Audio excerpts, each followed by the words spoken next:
A crowded dance floor, laughter, neon, the stomp of shoes on a sticky floor. 3 young women leave the Barrowland Ballroom in Glasgow and never make it home. The man beside them calls himself John. He quotes the Bible. He will not drink. For more than 50 years, Scotland has asked one question.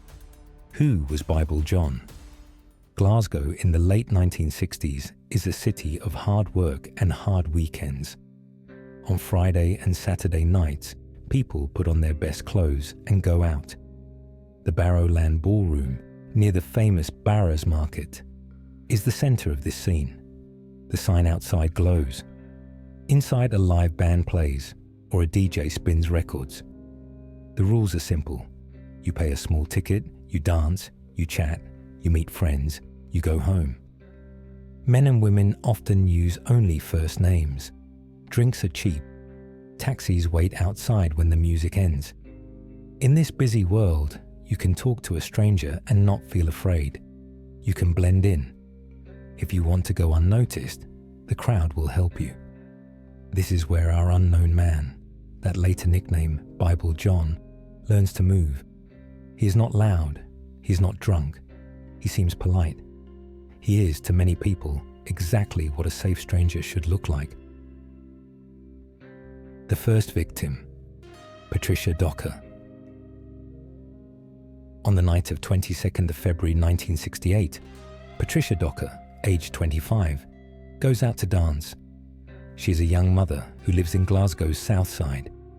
Some reports say she planned to meet friends at the Majestic Ballroom, but ended up at the Barrowland. Others place her at the Barrowland from the start. The details vary in old articles, but the key point is this. She goes dancing, she leaves in the late hours, and she does not return home. The next morning, Patricia is found murdered near her home. Police arrive. They speak with neighbours. They begin the slow work of building a timeline, where she went, who she may have spoken to, how she travelled. The case is shocking, but at first it seems like a single tragic crime. Glasgow has seen violence before. People are sad and nervous, but life continues. The Barrowland stays open. The music plays the next weekend.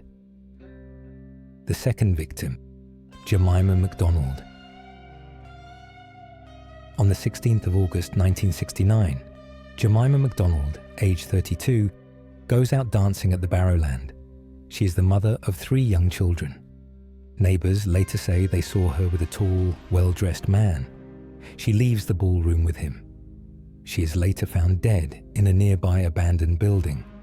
The neighbourhood reacts with fear. People tell the police about a stranger they noticed. He was neat. He had light brown or reddish hair. He seemed sure of himself. Now the police worry they are looking at more than one crime by chance.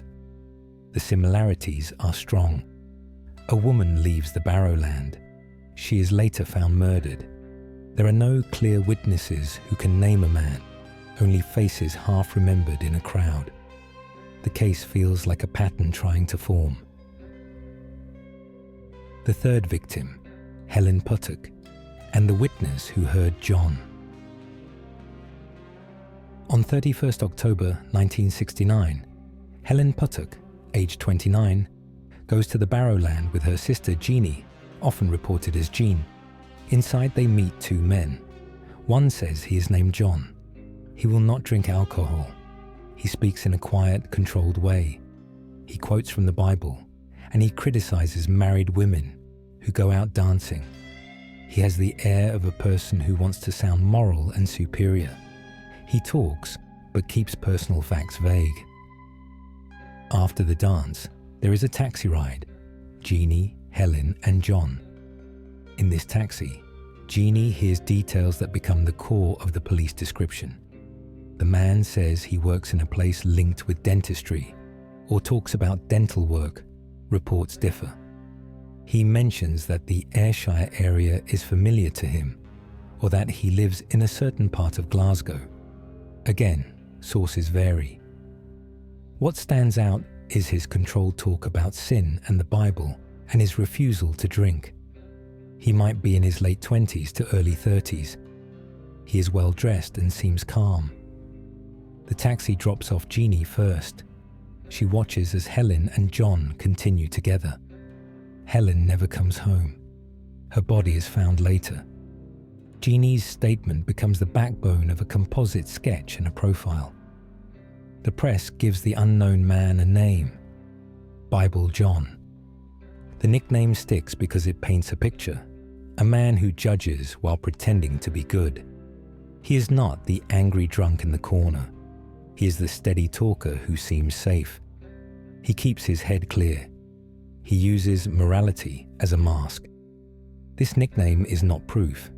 It is a story the city tells itself to understand fear, but it holds power and it shapes how people remember the case. A man who can quote verses and still do harm. After Helen's murder, Glasgow is deeply shaken. The Barrowland is famous. Everyone knows someone who goes there. The idea that a killer waits in that crowd makes headlines. The police organize one of the largest manhunts the city has seen. Door-to-door inquiries begin. Taxi drivers are interviewed. Ballroom staff are questioned. Men who match the sketch are asked for alibis. The sketch, sharp cheekbones, tidy hair, serious eyes, appears widely.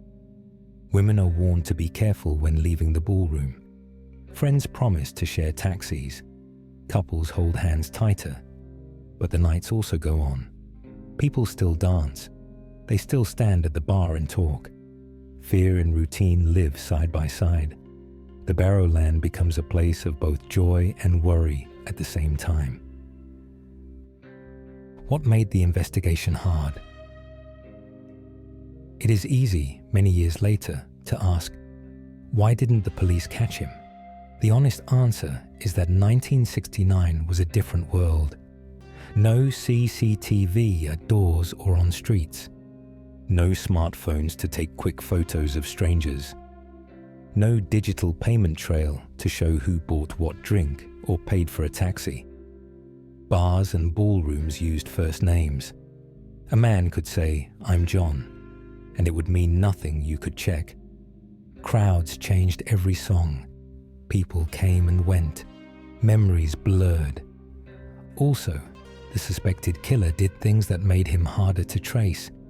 He did not drink much, so he left fewer glasses or bottles to test for prints. He walked or used taxis, so there was no car to note or plate to write down. He seemed to choose victims who left alone or with only one friend, not large groups. He kept his story vague and let others talk. He did not flash cash or fight or cause scenes. He was ordinary in the exact ways that protect a stranger. The composite sketch and the kind of man people looked for. Based on Jeannie's description, the sketch showed a slim to medium build, fair to reddish hair, tidy suit, smart shoes, and a soft Glasgow accent. He sounded educated, or at least careful with words. He sounded judgmental toward women, especially married women who went out at night. He refused alcohol, or at least avoided it. He quoted scripture. These details shaped the search. Police visited churches and workplaces. They watched dance halls. They asked dentists and dental workers if they recognized anyone. They looked for men who suddenly cut their hair, changed jobs, or moved. They looked for scratches on faces or hands in the days after a murder, signs of a struggle. Tips came in by the hundreds. None ended with an arrest. The victims at the center. In many true crime stories, the criminal's name becomes bigger than the victims' names. Let's center the women for a moment. Patricia Docker was a young mother, 25, who enjoyed dancing like many in her generation. Jemima McDonald was 32, also a mother, known as friendly and fun. Helen Puttock was 29, married, close with her sister. They were daughters, sisters, mothers, and friends. Their deaths hit neighborhoods hard. Families waited for phone calls that did not come. Children had questions adults could not answer. The pain did not end when the headlines faded. It simply moved into everyday life. Birthdays without a mother, holidays without a sister, quiet moments at a kitchen table where no one speaks for a while because there is nothing good to say. Theories that rose and fell. When a case stays open for decades, theories multiply. Some are careful and based on facts. Others are rumors that travel through time. We will mention a few of the more discussed theories, but we will be honest about what is not proven. The dental connection. Jeannie's taxi memory includes a detail about dental talk. Maybe a dental worker, maybe someone who used dental terms, or someone who said he worked near a dental place. This led to checks on men in dentistry, dental labs or clinics. No clear link was ever published that solved the case. The Peter Tobin suggestion. In later years, some investigators and journalists looked at Peter Tobin, a convicted Scottish serial killer active in other decades. They noted similarities: age that would fit, time spent in Glasgow, ability to act calm and controlled, attacks on women. They also noted differences: method, timeline, and the specific moral talk linked to Bible John. To this day, there is no definitive proof that Tobin was Bible John. Some believe it strongly. Others say the cases do not match. The important part: no court has decided this, and the official Bible John murders remain unsolved. The two Johns idea. A smaller theory says maybe there were two different men named John around the Barrowland at the time. One a talkative critic and one a killer, whose paths got mixed in memory. Most scholars and police still treat the three murders as linked, but the idea shows how crowds and time can make eyewitness memories fragile. The stopped suddenly question. Why did the murders stop after 1969? People suggest several possibilities. The killer moved, married, joined the military, went to prison for a different crime, or died. Another idea is that he changed his behavior, stopped going to the Barrowland, changed his hunting ground, or shifted to crimes that did not create a clear pattern. With no later cases that match cleanly, the police could not track him forward. Forensics then and now. In 1968 to 1969, forensics were limited.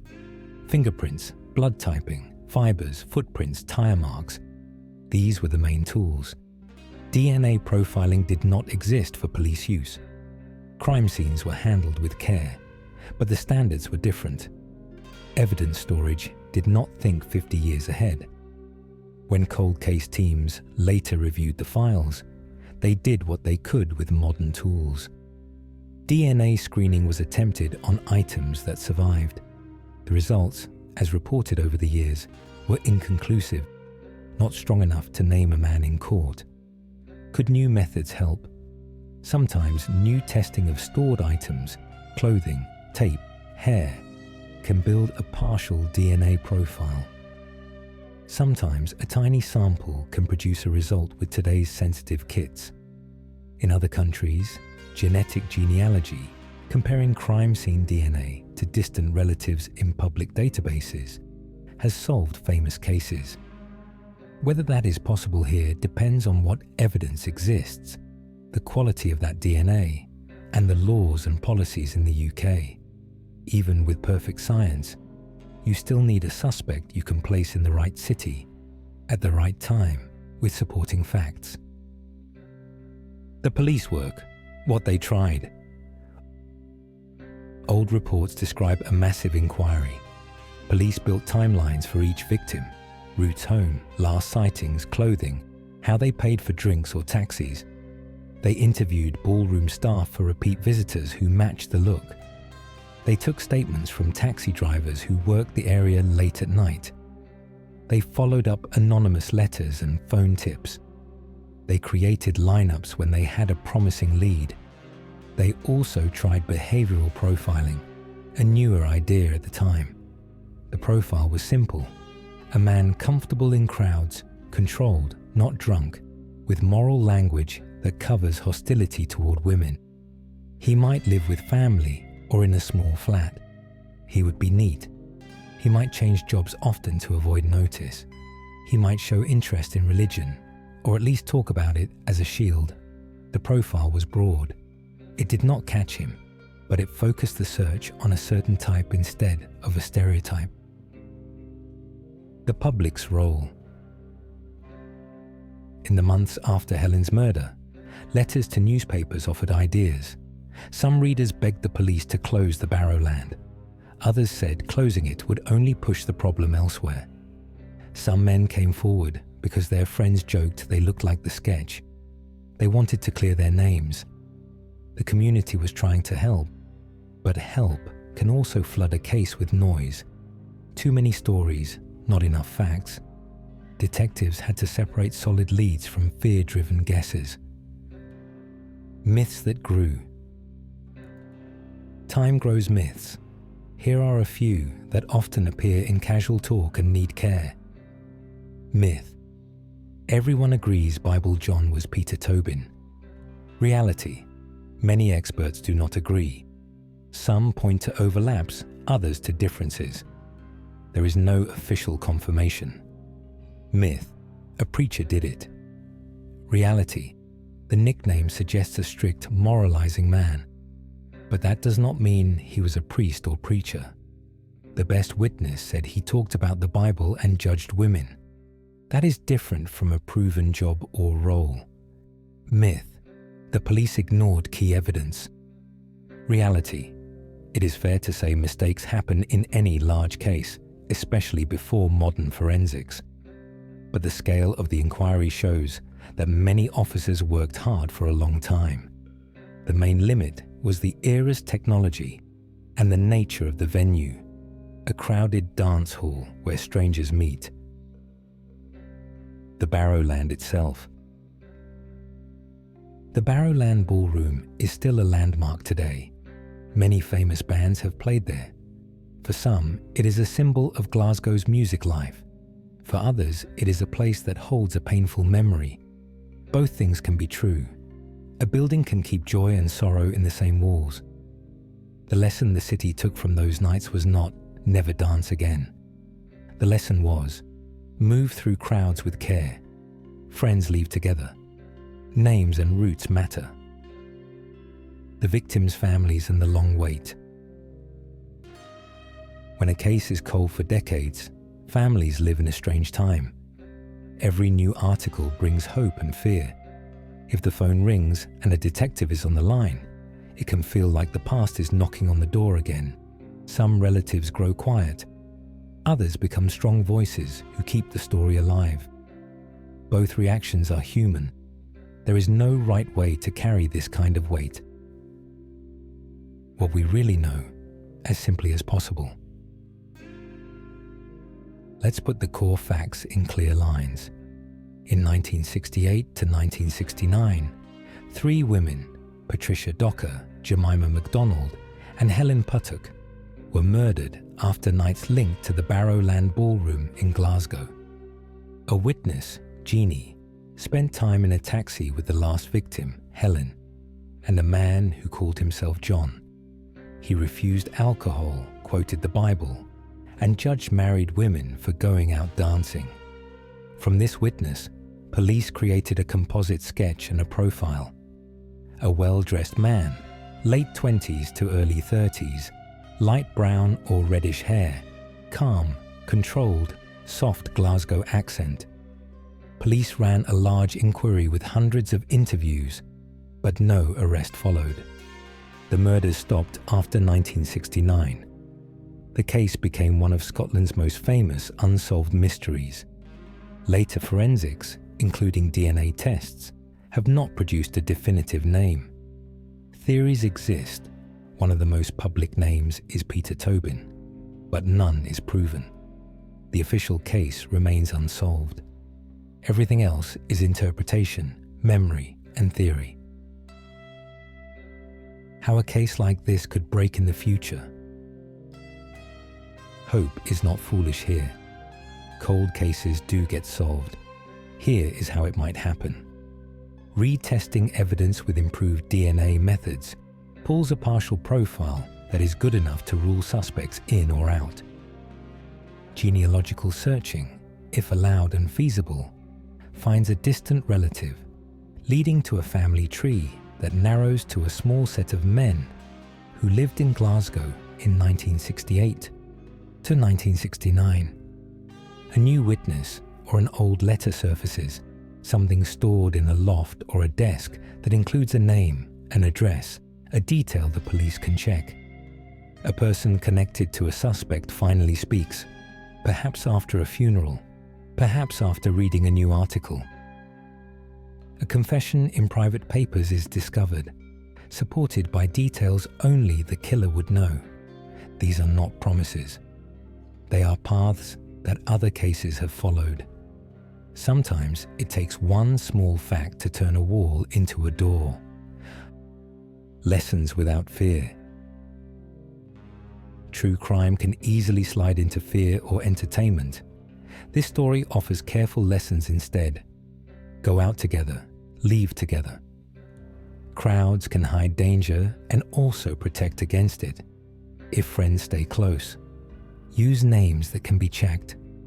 Tell someone where you are going and with whom. Trust your sense. If a stranger's moral talk feels controlling, that is a sign. Kindness does not need a sermon. Communities matter. When people look out for each other, door staff, taxi drivers, friends, the space becomes safer. These lessons are not about blaming victims. They are about honoring them by noticing what went wrong and doing better now. The lasting image. The image that lasts from Bible John is not just the sketch. It is a scene in a taxi. 3 people, a short ride, ordinary talk. A man who will not drink. A man who quotes scripture. 2 sisters who want to get home. A door opens. 1 woman steps out. She waves goodnight. The taxi drives on. That is the last time she sees her sister alive. This small scene holds the entire story. It shows how ordinary moments can be loaded with danger we do not see yet. It shows how a single witness can become the keeper of a city's memory. And it shows why this case still pulls people in. We recognize ourselves in it. The quick decisions, the trust we place in public spaces, the desire to be safe among strangers. A quiet message to the unknown man. If the man known as Bible John is still alive, he would be old now. If he is gone, he still left questions that outlived him. Either way, a simple message stands. The city remembers. Cases do not vanish just because time passes. People still care. Files still sit on shelves. Names are still spoken. The idea that no one will ever know is wrong more often than criminals think. Time is not always their friend. Why this story still matters? You might ask, why tell this again? Because memory is a form of justice. Because the victims deserve to be more than a line in an index. Because young people in Glasgow today should know why their parents and grandparents talked about the Barrowland in a certain tone. Because cold cases can and do warm up with patience and new tools. And because telling the story carefully, with empathy and facts, keeps the door open for the truth to walk in. Closing reflection. The Barrowland's lights still glow. Crowds still gather for music. That is a good thing. Cities are alive when people dance. But somewhere in those lights, history also flickers. 3 women went out to dance and never came home. The man beside them called himself John. He talked about the Bible. He left almost no trace. The city looked for him then. People are still looking. Maybe the answer is in a file box. Maybe it is in a freezer tube. Maybe it is in someone's memory, waiting to be told. Until that day, the question remains. The same question that opens this report and closes it. Who was Bible John? CTA friendly and direct. If this story kept you listening, please like the video and subscribe for more calm, careful true crime. Tell us in the comments, which clue feels most important to you? The taxi ride details, the no alcohol, or the Bible talk, and why? And if you want more slow, detailed cases to drift off to, check the True Crime for Sleep playlist. There's a link in the description and on the end screen.